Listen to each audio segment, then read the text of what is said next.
രാവിലെ തന്നെ എഴുന്നേൽക്കുന്ന സമയത്തെ നമ്മളെ മനസ്സിങ്ങനെ പറയുന്നുണ്ടാവും അലാറൊക്കെ ഒന്ന് മാറ്റി സെറ്റ് ചെയ്യേണ്ട കാര്യമല്ലേ ഉള്ളൂ. ഒരു 10-15 മിനിറ്റും കൂടെ കിടന്നു വന്ന് ചില സാഹചര്യങ്ങളിൽ നമ്മുടെ മനസ്സ് പറയുന്നത് കേട്ട് നിന്ന് കഴിഞ്ഞാൽ അന്നത്തെ ദിവസം മൊത്തം പോയി കിട്ടും. എന്നെ അതിനൊന്നും കിട്ടില്ല എന്ന് ഞാൻ മനസ്സിനോട് അങ്ങോട്ട് പറഞ്ഞിട്ട് ഒരു ഡീപ്പ് ബ്രീത്ത് എടുത്തിട്ട് ഒറ്റ എഴുന്നേക്കലാണ് കേട്ടോ. ഇന്ന് ഞാനൊരു വെറൈറ്റി ബ്രേക്ക്ഫാസ്റ്റ് പറഞ്ഞു തരട്ടെ. ചിലർക്കെങ്കിലും അറിയുന്നതായിരിക്കും, എന്നാലും അറിയാത്തവരും ഉണ്ടാവുമല്ലോ. രാത്രിയിൽ പച്ചരി പൊതിർത്ത് വെച്ചതിന് ശേഷം രാവിലെ ഇതുപോലെ ചോറും ആവശ്യത്തിനുള്ള വെള്ളവും പിന്നെ ഉപ്പും കൂടെ കൂട്ടിയിട്ട് ഇതേ തിക്നെസ്സിൽ അരച്ചെടുക്കണേ. ഇതിൻ്റെ കൂടെ നല്ല തേങ്ങാപ്പാലൊഴിച്ച മുട്ടക്കറിയും കൂടി ഉണ്ടെങ്കിലേ സൂപ്പറാണേ.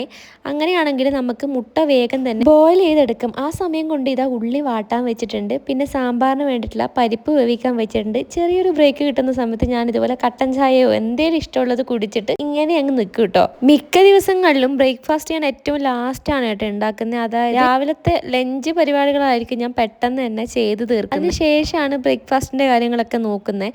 ഇതുപോലെ മാവൊക്കെ അരച്ച് വെച്ച് കറിയൊക്കെ സെറ്റാക്കി വെച്ച് കഴിഞ്ഞാൽ പെട്ടെന്ന് നമുക്ക് ദോശയൊക്കെ ഉണ്ടാക്കിയെടുക്കാം. അതൊക്കെ ലാസ്റ്റ് ടൈമിലത്തെ കാര്യമായതുകൊണ്ട് തന്നെ അതൊക്കെ അവിടെ വെച്ചിട്ട് ഞാൻ ബാക്കി പരിപാടികളിലോട്ടൊക്കെ ഇറങ്ങിട്ടോ. അങ്ങനെ മുട്ടക്കറി, കേബേജ് ഉപ്പേരി, ചെമ്മീൻ പൊരിച്ചത്, സാമ്പാർ, ചോറ്, അങ്ങനെ എല്ലാ പരിപാടികളും ഏകദേശം ഒന്ന് സെറ്റായതിന് ശേഷമാണ് ഞാൻ പിന്നെ ഈ ഒരു പരിപാടിയിലേക്ക്, അതായത് രാവിലത്തെ ബ്രേക്ക്ഫാസ്റ്റിൻ്റെ എന്താണെങ്കിലും തുടങ്ങുന്നത്. ഇതുപോലെ എണ്ണയിലോട്ടേക്ക് മാവ് ഒഴിച്ച് കഴിഞ്ഞ് കഴിഞ്ഞാൽ നമ്മൾ നെയ്പ്പത്തലൊക്കെ പോലെ പൊന്തി വരും കേട്ടോ. പക്ഷേ അതിൻ്റെ ചൂടൊന്ന് കറക്റ്റിൽ വെക്കാൻ ശ്രദ്ധിക്കണം, അല്ലെങ്കിൽ ചെറുതായിട്ട് പണിയും കിട്ടും. മീഡിയത്തിൽ വേണം വെക്കാൻ. എന്നാൽ പിന്നെ അടുത്ത വീഡിയോ ആയിട്ട് നാളെ കാണാം.